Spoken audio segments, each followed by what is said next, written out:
Na aula de hoje, neste capítulo, associaremos o fato de o ar ter peso com a pressão que ele exerce sobre os objetos. Buscaremos entender a relação entre a temperatura do ar e a formação dos ventos. Relacionaremos algumas atividades humanas que empregam a força do vento. No texto, nós encontramos tipos de ventos: a brisa, o tufão e o furacão. Falaremos sobre as características do ar. É invisível, não tem forma, a gente não pode pegar, movimenta-se e está em todo lugar. O vento é importante para as plantas e para as pessoas, porque espalha as sementes pela terra, e para o ser humano ele é importante por ajudar a refrescar os dias de calor, fazer as roupas secarem, ser usado em alguns meios de transporte, entre outros. Na página 42, como são formados os ventos?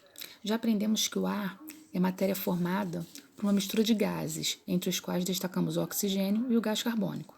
São todos inodoros e incolores. Entram em nosso corpo e saem dele sem que percebamos. Vimos também que o gás carbônico é produzido por quase todos os seres vivos e quanto o oxigênio é vital para todos. Podemos mover o ar, por exemplo, abanando as mãos, um ventilador também empurra o ar. Contudo, a maior movimentação de ar acontece quando ele é aquecido ou resfriado. Aqui nós temos alguns exemplos. Quando aquecido, o ar desloca-se para cima, por isso os balões de ar quente sobem. Aqui nós temos o vento, também pode se produzir eletricidade por meio de aerogeradores. E aqui o veleiro move-se pela força do vento. Os ventos fortes. Vimos que o vento pode ser muito útil para nós. No entanto, diferentes fenômenos resultantes das ações do vento também são muito temidos por sua agressividade e pelos impactos que por eles são gerados. Os principais deles são os tufões, os ciclones, os furacões e os tornados. Vamos ver a imagem. Tornado sobre o campo. Aqui na página 44, nós encontramos algumas atividades onde nós precisamos reconhecer a presença do ar e de suas propriedades em diferentes situações do cotidiano. Número 1, pinte os objetos, brinquedos, situações que usam ou podem produzir vento. Então, vocês só vão pintar aqueles que usam e produzem vento. Número 2, assinale V para as frases afirmativas, verdadeiras, e F para as falsas. O ar é uma mistura de gases, vapor de água e partículas de poeira. O gás carbônico é vital para todos os seres vivos e absorvido durante a respiração. O ar é o vento em movimento. O ar é invisível e podemos perceber sua existência por meio do vento. Aqui nós temos um texto na página 45, quando dançam as flores. Vocês vão ler esse texto e responder as questões. Letra A. Em sua opinião, qual é o fenômeno responsável por fazer as flores dançarem? Letra B. Qual é o fenômeno a que se refere o verso destacado? Letra C. Você vai fazer um desenho ao lado do poema para ilustrá-lo. Então, o espaço que está aqui é o espaço do desenho. Página 46. Vamos relembrar um pouquinho aqui dos conceitos já desenvolvidos, destacando que enquanto brincam, vocês não param para pensar sobre o ar. E ainda assim, nós e os outros seres vivos, como os animais e as plantas, nós dependemos dele. A pressão que não sentimos. Você sabe de que maneira o ar age em nosso corpo? Já ouviu falar em pressão atmosférica? Quando nós acostumamos com algo que não nos causa incômodo, até nos esquecemos de que esse algo existe. Assim acontece com o ar. O ar tem massa e, por isso, faz pressão sobre todo o nosso corpo. A pressão que o ar exerce sobre toda a superfície da Terra e tudo que sobre ela denomina-se, chama-se pressão atmosférica. Aqui nós temos alguns exemplos. Vivemos todos em um grande oceano de ar. No entanto, como estamos dentro dele, desde que nascemos, nós nem percebemos a pressão que ele exerce sobre nós.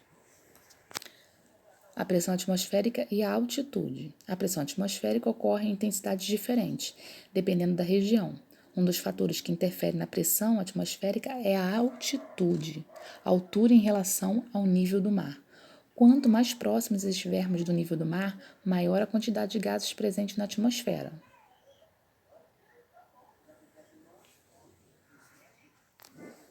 Aqui nós temos algumas orientações a ser seguidas na página 47. 1. Enche uma bexiga com pouca quantidade de ar, ela deve ficar mais vazia do que cheia. 2. Coloque a bexiga dentro de um copo de vidro transparente. 3. Tampe a abertura do copo com uma membrana de borracha. 4. Aperte a tampa de borracha e observe com atenção o que acontece com a bexiga dentro do copo.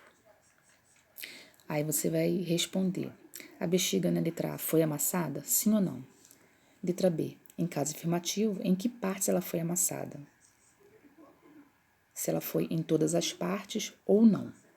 Letra C. Na experiência realizada, podemos afirmar que a pressão é resultado de um conjunto de forças sobre uma superfície ou a pressão não exerce influência sobre os nossos corpos. Na página 47, nós vamos falar um pouquinho sobre o ar e os seres vivos. Nós já sabemos que precisamos de oxigênio o tempo todo.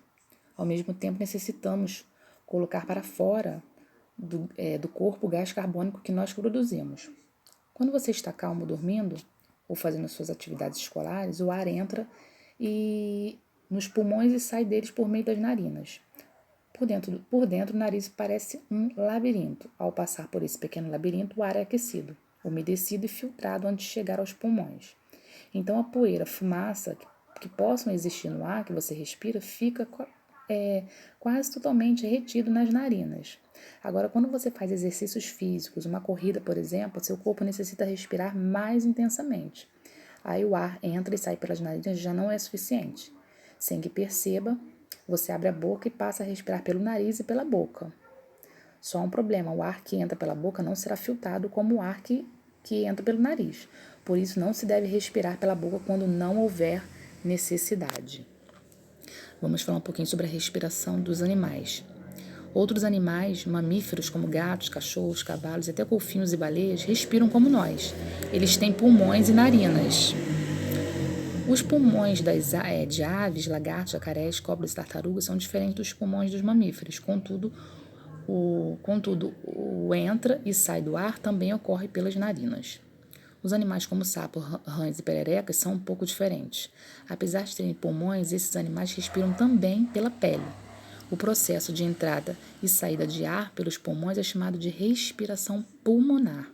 Através da pele é chamado de respiração cutânea. Então, nós vamos perceber aqui nesse desenho.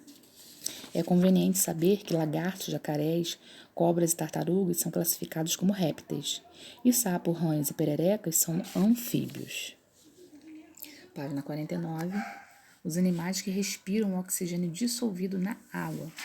Você sabia que dentro da água também existe oxigênio? Pois é. É esse oxigênio que os peixes e os outros animais aquáticos utilizam. Os peixes não apresentam pulmões, eles têm estruturas diferentes das nossas, por onde o oxigênio que existe na água passa para o sangue e o gás carbônico produzido em seu corpo é colocado para fora. Essas estruturas são chamadas de brânquias. As brânquias estão localizadas uma de cada lado da cabeça. Em alguns peixes, ficam protegidos pelos opérculos. Aqui nós temos o exemplo das brânquias, por onde o oxigênio entra, o gás carbônico e o opérculo. Atividades. Associe o tipo de respiração ao animal que representa. Então, 1, 2 e 3 tipos de respiração e os animais abaixo. Vocês vão numerar. Página 50. Um alpinista subiu uma montanha muito alta sem levar tubos de oxigênio. Aí a pergunta, letra A. O que o alpinista deverá sentir conforme ele for subindo a montanha? Ele deverá sentir falta de quê? Letra B. Por que é recomendado que os alpinistas levem tubos de oxigênio durante as escaladas? Por quê? Questão da altitude, sobre a quantidade de oxigênio, é maior ou menor? Complete as frases a seguir. Letra A. Os peixes só respiram pelas. B. Nos mamíferos, o entra e sai de ar do organismo ocorre pelas. Letra C. Nos mamíferos, as trocas gasosas ocorrem nos.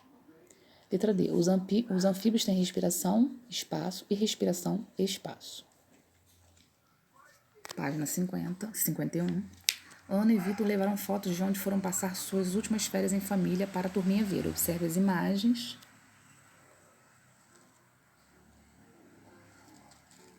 Aqui estávamos ao nível do mar e aqui um dos locais mais altos do Brasil.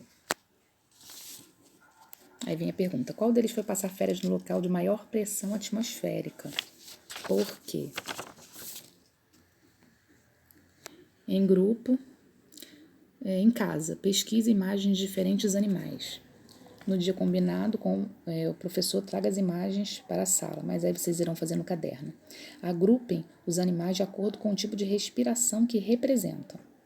Com as imagens pesquisadas, colhe-as no caderno e depois nós vamos expor. Página 52, retome os conteúdos trabalhados neste capítulo e sintetize-os preenchendo o diagrama com as palavras e expressões da lista a seguir. Nós temos essas palavras, vocês vão encaixar, uma vai interligando a outra aqui embaixo. As palavras são tem massa, vapor de água e poeira, gás carbônico, ocupa espaço, respiração dos seres vivos, oxigênio e invisível.